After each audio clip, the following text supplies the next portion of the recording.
Hey guys, it was really difficult for me this week to decide what story I wanted to share with y'all because so many events have really expanded my perspective and just changed my direction and my trajectory in life. It was hard to narrow it down to just one, but I've decided to share with you guys the story of how I started my library. So, when I was working as a correctional officer at the sheriff's department, um, within the first few weeks of working there, a female inmate and I were having a discussion about a book that I was reading. She was really interested in reading the book, so I went straight to my captain and I said, "Hey, could I lend this inmate this book?" And my captain said no. um, so I said, "Well, could I donate the book to the library, or to the jail? Sorry, there was no library at that point. Could I donate the book to the jail so that everyone could read it, if they wanted to?" And she approved that. She said that would be fine. So I went home and collected a bunch of my books that I wanted to donate to the jail, and it really took off. So before I knew it, I was spending like $10 or $20 out of every paycheck and going to thrift stores and buying books that I thought they would like or that would be helpful and useful to them. And in a matter of a year, it grew from what used to be a cleaning closet full of, solutions and brooms and mops into a really cozy library of over 900 books. Habitat for Humanity ended up donating books to my library. The Human Kindness Foundation donated books. I went up to the Tennessee College of Applied Technology, and they were able to donate a lot of textbooks. The inmates just loved that. They just, anything that was about knowledge or learning, they just devoured it. They were just craving it.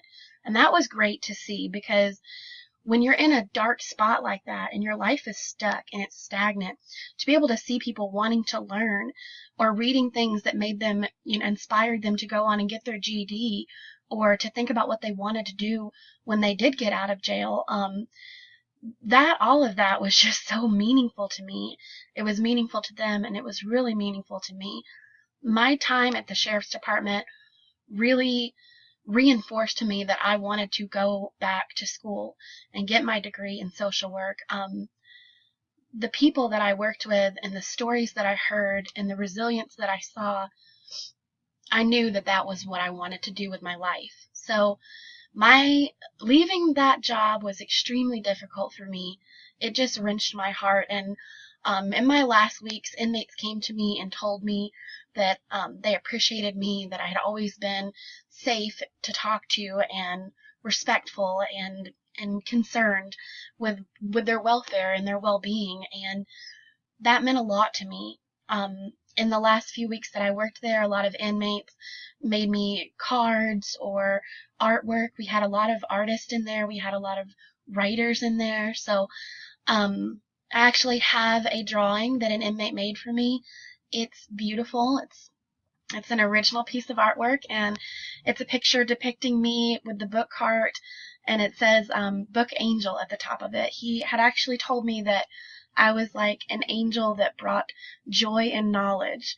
So it's really hard to imagine a better compliment than that. So of course that meant a lot to me, and I'll share that picture with you guys now.